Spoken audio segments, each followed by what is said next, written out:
खेडेगावामध्ये राहत असतो. खेडेगावामध्ये त्याचं पहिली ते 4थी पर्यंत शिक्षण होतं. 4थी पर्यंत शिक्षण झाल्यानंतर पुण्यामध्ये त्याला बोर्डिंगमध्ये ठेवलं जातं. बोर्डिंगमध्ये 5वी 6वी असं तो शिकत असतो. 6वीच्या वर्गामध्ये जातो. नेहमीप्रमाणे सकाळी शाळा होते. 5 वाजता शाळा सुटल्यानंतर तो बोर्डिंगमध्ये येतो, हॉस्टेलवरती येतो. हॉस्टेलमध्ये आल्यानंतर फ्रेश होतो, अभ्यास करतो, जेवण करतो आणि झोपी जातो. झोपी गेल्यानंतर रात्री एकदम तो झोपेतून खरबून जागा होतो. जागा झाल्यानंतर घाबरलेल्या स्थितीमध्ये तो लाईट लावतो आणि घड्याळ पाहतो. रात्रीचे 11 वाजले असतात. त्याच्या स्वप्नामध्ये त्याची आई आली असते. आई म्हणत असते, श्याम झोपलास का रे श्याम? मला तुझी खूप आठवण येते श्याम, मला तुला पाहायचंय श्याम. श्याम आणि हे स्वप्न पाहत पाहत तो जागा झालेला असतो. त्याला वाटतं आपली आई आजारी असणार आहे. आईची आपल्याला आठवण आली, आईला आपली आठवण आली. तो झोपतो, लवकर झोप लागत नाही. नुकता डोळा लागतो. पहाटेचे 4 वाजले. 4च्या दरम्यान पुन्हा ते स्वप्न. श्याम झोपलास का रे श्याम? श्याम मला तुला पाहावंच वाटतंय. कुठे आहे रे श्याम? श्याम जागा होतो. 4 वाजले असतात. आईचे शब्द त्या कानावरती पडतात. आई सांगत होती, आईचे उदाहरण होतं की पहाटेचे स्वप्न खरी ठरतात. पहाटे स्वप्न खरी ठरतात. 4 वाजता आपल्याला स्वप्न पडले, नक्कीच आपली आई आजारी असणार आहे. आईला आपल्याला भेटायला जावं लागणार आहे. आईला माझी आठवण खूप येते, आई आजारी असणार आहे. खरंच मला उद्या गेलं पाहिजे, शाळेत घरी गेलं पाहिजे. 4 वाजल्यापासून तो जागा राहतो. 5 वाजता उठतो, आंघोळ वगैरे करतो आणि 6 वाजता कपडे घालतो, खिशात हात घालतो. खिशामध्ये 3 रुपये असतात. त्याच्या गावी जायचं असतं, पालघरला जायचं असतं, त्याला 5 रुपये तिकीट असतं, खिशात 3 रुपये असतात. आता गावी जायचं कसं? तो तसाच स्टँडवरती जातो आणि विचार करतो की गावातला कोणतरी भेटेल, त्यांच्याकडून आपण 2 रुपये उसने घेऊ. गावी गेल्यानंतर आपण त्यांना ते पैसे देऊ, पण मला आईच्या भेटीसाठी घरी गेलंच पाहिजे. तो निघतो. 7 वाजता एसटी स्टँडवरती पोहोचतो. एसटी स्टँडवरती पोहोचल्यानंतर आजूबाजूला फिरतो. कुणीही ओळखीचं भेटत नाही. 2 तास फिरतो. सकाळपासून पोटात अन्नाचा कण नाही. हौदावरती जातो, भरपूर पाणी पितो. जी भूक आहे ती पाण्यावरती भागवतो. 11, 12, 1 वाजतात. कुणी ओळखीचं भेटत नाही. 3 वाजता एका याच्यातून एक जोडपं खाली उतरतं. त्यांच्या हातामध्ये एक सुटकेस असते. ते त्या मुलाकडे पाहतात आणि त्या म्हणतात, ए बाळा इकडे येतोस का रे? तू जातो त्या ठिकाणी आणि तो बोला, काका काय मदत करू? अरे आमची सुटकेस आहे ना, ती फक्त त्या घरापर्यंत आमच्या घेऊन जातोस का? तुला मी 5 रुपये देतो. तो श्याम म्हणतो, काका मला 5 रुपये नको आहे, मला फक्त 2 रुपये द्या. मला माझ्या गावी जायचं आहे. माझी आई खूप आजारी असणार आहे. मला आईला भेटायचं आहे. मला 5 रुपये नको बाबा, काका मला फक्त 2 रुपये द्या. पण ठीक आहे, चल बाबा. त्याच्या डोक्यावरती सुटकेस देतात. पायामध्ये चप्पल नाही. सकाळपासून पोटामध्ये अन्नाचा कण नाही. भूक लागली, हौदावर जाणारे पाणी पिणं, एवढं सुरू असते. तो पुढे जातो. पायात चप्पल नाही, खडे रुतत असतात पायामध्ये. डोक्यावरती ओझं असतं. डोक्यावरती चुंबळ काही नसते. सुटकेस ही रुतत असते. डोक्यावरती टेंगूळ येतो. तो टेंगूळ आल्यानंतर तो सुटकेची जागा बदलतो. पुढे चालत राहतो. पाठीमागं पाहतो. ते नवरा बायको चालत येत असतात. समोर त्यांचं घर दिसतं. तो फक्त खुणावतो, हे तुमचं घर का? ते खुणावतात, हा तेच घर आहे. त्याला ओझं लागत असतं, त्यामुळे तो भरभर चालत ते घर गाठतो. गेट जवळ येतो. मागं पाहतो तर अजून थोड्या अंतरावरती असतात. डोक्यावरती ते टेंगूळ खूप धुकू लागला असतो. पायामध्ये दगड उठले असतात. खूप वेदना सुरू असतात. त्यातून तो आता सुटकेस त्या डोक्यावरती ठेवू शकत नाही. तो सुटकेस खाली उतरण्याचा प्रयत्न करतो आणि खाली उतरत असताना गेटचा आधार घेतो आणि दुसऱ्या हाताने उतरताना अचानकपणे सुटकेस खाली पडते. सुटकेसचं लॉक तुटतं. हे ते जोडपं पाहतं आणि ते पुढे येतात आणि आल्यानंतर खार त्या कानाला लावतात. अरे मूर्खा, आमची किती महत्वाची बॅग होती, मोठी महाग बॅग होती, ती तू तोडली, त्याचं कुलूप तोडलंस. श्याम म्हणतो माझ्यातून चूक झाली, माझं डोकं खूप दुखायला लागलं होतं, मी खाली उतरताना ती निसटली. काका तुम्ही मला फक्त 2 रुपये द्या, मला घरी जायचंय, 2 रुपयेच कमी आहे. चालता इथून 2 रुपये मागतो, तेवढं आमचं सुटकेचं नुकसान केलंस. श्याम खाली मान घालतो, पायाच्या अंगठ्यानं माती उकरतो, 2 रुपयाच्या अपेक्षेने तिथंच थांबतो. 2 रुपये काही त्याला मिळत नाही. खाली मान घालतो आणि चालला लागतो. एसटी स्टँडवरती येतो. एसटी स्टँडवरती आल्यानंतर पुन्हा एकदा तिकडे आपल्या ओळखीचं कोण आहे का ते पाहतो. ओळखीचं त्याला कोणी दिसत नाही. असं बघत बघत संध्याकाळचे 8 वाजतात. भूक लागली की तो एकच करतो, भूक लागल्यानंतर हौदावरती जातो, घटाघट पाणी पितो, घटाघट पाणी पितो आणि भूक आपली थांबवतो. 8 वाजले, शेवटची गाडी लागलेली असते, अनाउन्समेंट होते, पालघरला जाणारी शेवटची गाडी लागलेली आहे. जे कोणी प्रवासी असतील त्यांनी गाडीमध्ये बसून घ्या. श्यामचा नाईलाज होतो. श्यामला वाटतं काही ना आपल्याला कोणतं ओळखीचं भेटेल, एसटीत पुढच्या स्टॉपवरती भेटेल, आपण गाडीत बसावं. तो गाडीत बसतो. कंडक्टर बेल वाजवतात, गाडी सुरू होते. 1-2 किलोमीटर ती गाडी जाते. कंडक्टर श्याम पाशी येतात. ए पोरा तिकीट काढ. श्याम खिशात हात घालतो, खिशात 3 रुपये काढतो आणि कंडक्टरच्या हातात ठेवतो.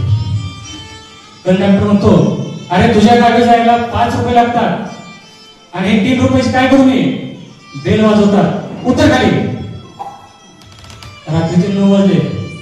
पाठीमागून आवाज येतो, ओ साहेब, अहो त्या लेखाला कुठे इथं उतरताय, त्याच्याकडे जेवढे पैसे आहेत ना तेवढेच त्याला तिकीट द्या आणि जाऊ दे बिचाराला, कुठं पण जायचं पण तिथं थांबेल, तो तिथून त्याची सोय करेल. कंडक्टर त्याला 3 रुपये तिकीट देतात आणि एसटी सुरू होते. एसटी सुरू असते. दिवसभर पोटात अन्नाचा कल नाही, फक्त पाणी पिलेला. पहाटे पडलेलं स्वप्न, पहाटे स्वप्न घरी टाकतात. त्या स्वप्नामध्ये आई आजारी असते. आई त्याला म्हणत असते, श्याम मला तुला शेवटचं पाहायचं आहे, तुला भेटायचं आहे, येतोच ना रे श्याम. हे स्वप्न त्याच्यासारखं डोळ्यात येत असतात आणि जात असतो. बरोबर 3 वाजतात. 3 वाजता बेल वाजते आणि पाठीवर थाप पडते. ए खरा, तो खडबडून जागा होतो. उतर खाली, तुझं तिकीट इथपर्यंत होतं, उतर खाली. त्याला वाटतं मगा जसे कोणतरी म्हणले होते की साहेब त्याच्याकडे जेवढे पैसे आहेत तेवढे तिकीट द्या. आता पवित्र ओळखीचं बसलं असेल, माझं 2 रुपये देतील आणि माझ्या गावचं तिकीट काढतील. कुणी सगळीकडे तिकडे पाहिलं, सगळे झोपेत होते. नाही झालं तो उठतो. बघा 5वी-6वीचा विद्यार्थी खाली उतरतो. उतरल्यानंतर आजूबाजूला पाहतो, सगळीकडे जंगल, काळोख पसरलेलं.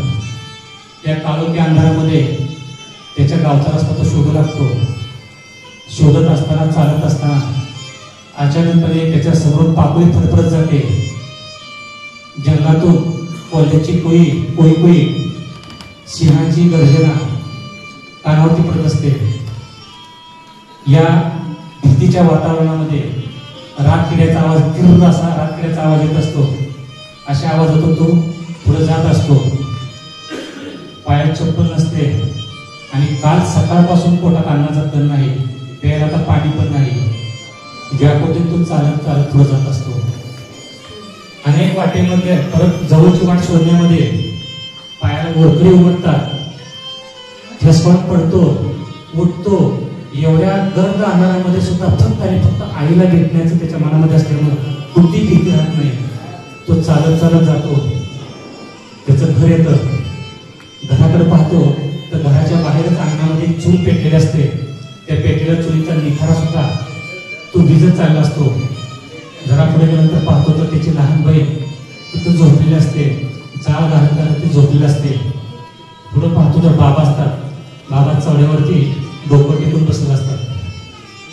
तो म्हणतो बाबा बाबा. बाबा फक्त मानवरती करतात, मान त्या श्यामकडे बघत नाही, फक्त पायाकडे बघतात. पायावरती जखमा झालेल्या असतात. पायावरती जखमा झालेल्या पाहून वडिलांना हुंका येतो. तो हुंका तसंच घेतात आणि पुन्हा मान टेकवतात गुडघ्यावरती आणि तसेच झोपून राहतात.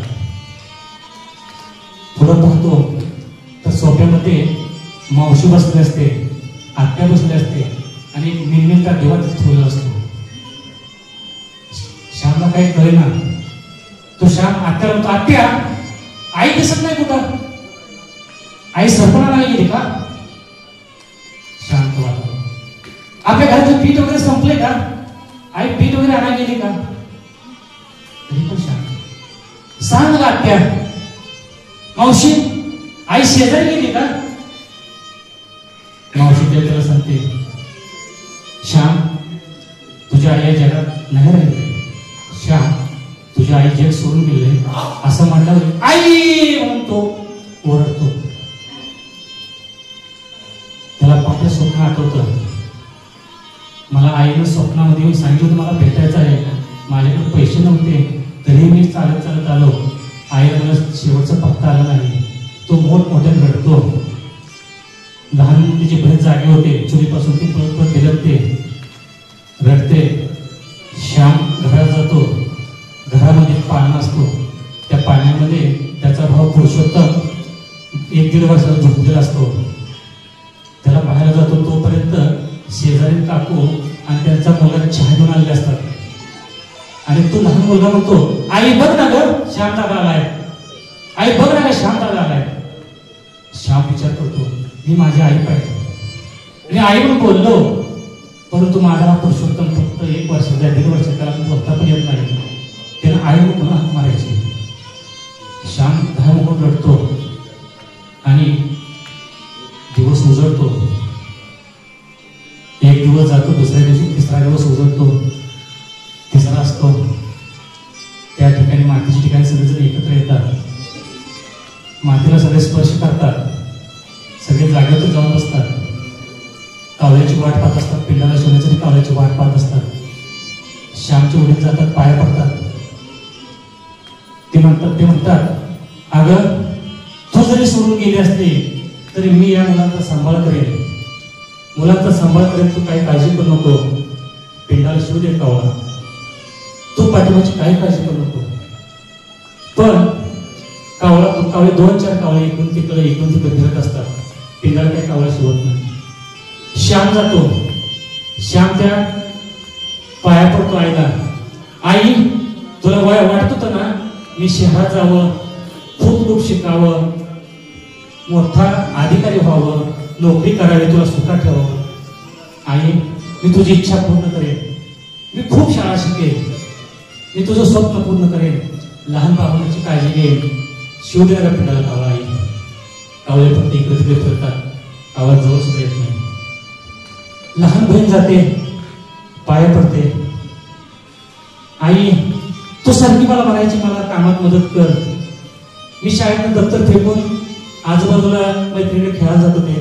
आजी मी आता इथून पुढे खेळायला जाणार नाही, बाबासाठी मी भाकरी करायला शिकेन, तू फक्त पिंडाला शिव दे. मी बाळाची काळजी घे, बाबांना भाकर करून दे, पण तू पिंडाला शिव दे ना कावळा. कावळे फक्त येतात जातात बसतात उठतात, पण पिंडाला काय कावळा शिवत नाही. श्याम उठतो आणि भरभर घरी जातो. तिथे एक आजी त्या पाण्याला झोका देत असते. झोका थांबवतो, पुरुषोत्तमला उठवतो, आपल्या छतीशी कवटाळतो आणि धावत त्या ठिकाणी येतो आणि मावशी करून देतो त्या पुरुषोत्तमला. आणि मावशी तू तरी आईला समजावून सांग. त्या पुरुषोत्तमला घेते जवळ, छातीशी धरते आणि पिंडाजवळ जाते आणि सांगते, ताई मला माहित आहे दाजी कशी पण जगतील, श्याम कसा पण मोठा होईल, ती काय पण आपण चांगली समजते तिला, ती पण तिचं पण चांगलं होईल. तुझा जो जीव अडकलाय ना, तो मला माहित आहे त्या लहान बाळामध्ये जीव अडकलाय. ताई तू काही काळजी करू नको, मी ह्या लेकराची माय होईल. म्हणतात ना, माय मरो आणि मावशी मरो. मी ह्या बाळाची काळजी घेईन, यालाही लहानाचा मोठा करेन. शोधना पिंडाला कावळा. 4-5 कावळे एकदम येतात, पिंडाला शोधतात, सगळे घरी येतात. बाबाला विचारतात, श्याम विचारतो, बाबा आई कशाने गेली? बाबा म्हणतात, तिला गर्भाशयाचा कॅन्सर झाला होता आणि तिने लवकर सांगितलं नाही, कारण तू शाळा शिकतोय, बहिणीची शाळा, लहान मुलगा, जर दवाखान्यात खर्च झाला तर पुढं काय, म्हणून तिने लवकर सांगितलं नाही. आजार विकोपाला गेला. ज्यावेळेस आम्ही दवाखान्यात गेलो त्या डॉक्टरांनी सांगितलं यावरती उपाय नाही. बघा आई आपल्यासाठी काय करू शकते. गेलेली आई, माती आणि गेलेली आई सुद्धा त्या लेकरासाठी कशा प्रकारे लक्ष ठेवत असते. आकाशात गेलेली आई सुद्धा आपलं लक्ष ठेवते. अशा पद्धतीनं आपणही मुलांना समजावून देऊ शकतो की आपले आई वडील आपल्यासाठी काय करतात, आई वडील आपल्यासाठी काय करतात. या आई वडिलांचे जे उपकार आहेत ते आपण कधी